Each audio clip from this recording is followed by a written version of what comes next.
Chapter 1. The Spark Ignites. Sophie Carter gripped the mop tightly, her hands raw and aching from hours of scrubbing. The office floor gleamed under the harsh fluorescent lights, a mirror of her relentless effort. She'd turned the chaos of spilled coffee and tracked-in dirt into something pristine, but it didn't matter. Not to Marcus Reed, the operations manager.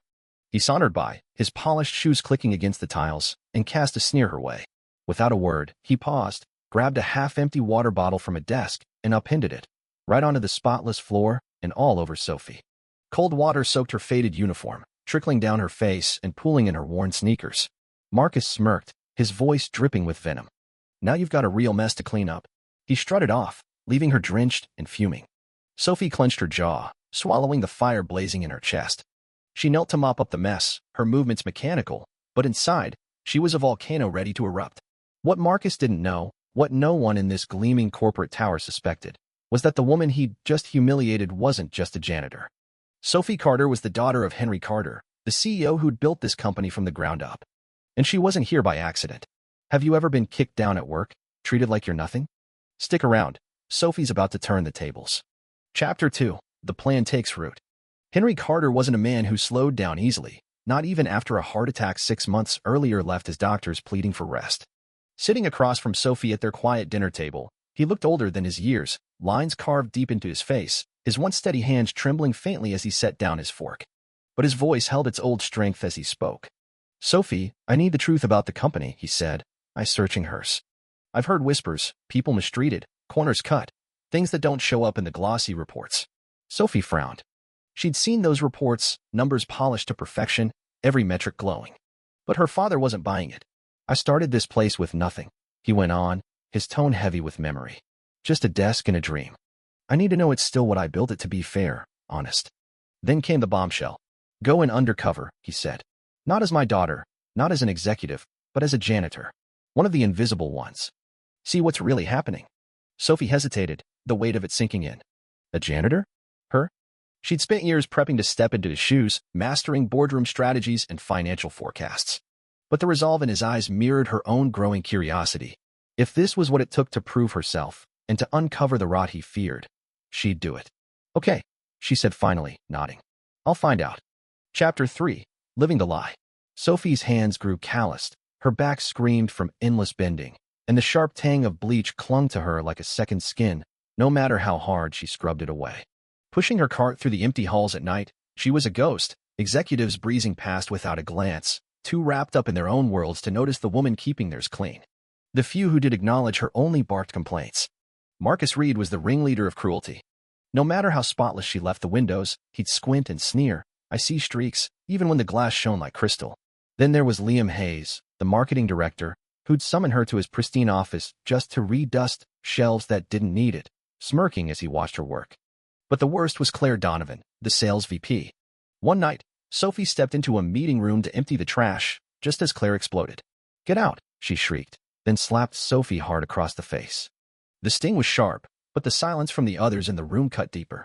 No one said a word. Reading about workplace abuse in memos was one thing. Living it was a gut punch.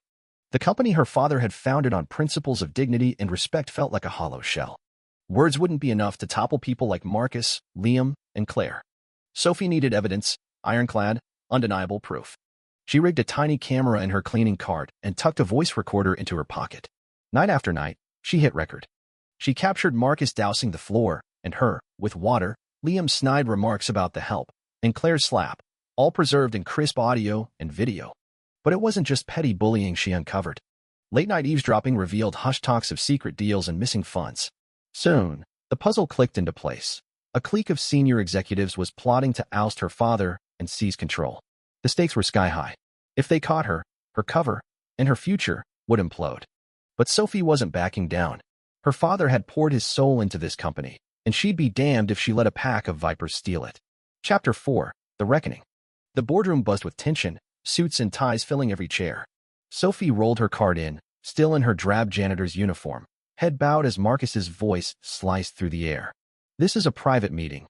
Get out," he snapped, his glare venomous. But instead of retreating, Sophie straightened, peeling off her faded cap and swapping her plain glasses for the sleek designer pair she usually wore. The room froze, a ripple of shock spreading as recognition dawned. Executives who'd ignored her for weeks now gaped, jaws slack. Before anyone could recover, she pulled a remote from her pocket and pressed play. The massive screen flared to life. There was Marcus, splashing water on her with a grin. Liam, barking pointless orders with a cruel laugh. Claire, her hand cracking across Sophie's face. Gasps echoed through the room.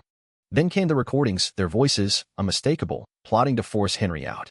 He's too old to fight us, Liam sneered on tape. We'll bleed the accounts dry, Claire added coldly. Liam went white. Marcus stammered, sweat beading on his brow. Claire looked like she might bolt. Henry rose from his chair, his face a mask of steel. You're done, he said, his voice a quiet thunder. All of you fired. No one dared argue. The board, still reeling, voted unanimously to name Sophie the new CEO. As security escorted the disgraced trio out, Sophie met her father's gaze. She wasn't just his daughter anymore. She was his legacy. Chapter 5. A New Dawn. As CEO, Sophie didn't waste a minute. She rolled out policies to shield workers from harassment, boosted pay for the lowest ranks, and launched an anonymous reporting system that actually worked. Whispers of hope began to replace the old cynicism. Maybe things could change. She learned leadership wasn't about plush offices or power plays. It was about knowing every corner of the company, from the top floor to the janitor's closet. Her undercover days were over, but the real fight was just beginning. Corruption didn't die quietly, and new shadows were already lurking. If you sniffed out right where you work, what would you do? Share your thoughts below, and stick around. Sophie's story isn't over yet. Expanded depth continued. Sophie stood by the window of her new office, the city skyline sprawling below.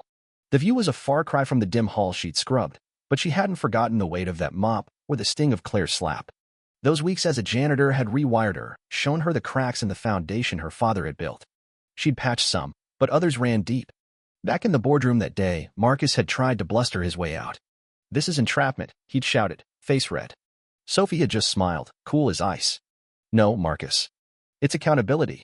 Liam had slumped, defeated, while Claire's glare promised revenge. They were gone now, but their allies lingered, silent for now, but watching. Henry had pulled her aside after the meeting, pride softening his tired eyes. You didn't just save the company, he'd said. You reminded me why I started it. For Sophie, that was worth more than the title on her door. Her first act as CEO wasn't a grand speech or a flashy deal. It was a memo to every employee. You're seen. You matter.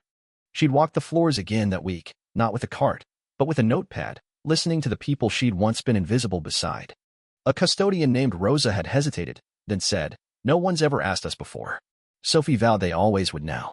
But the whispers persisted, missing funds still unaccounted for, old loyalties festering. Sophie knew the fight wasn't over. She'd lit a fuse, and the explosion was coming. The question hung in her mind, and maybe yours too, when the powerful strike back, do you fold, or do you rise?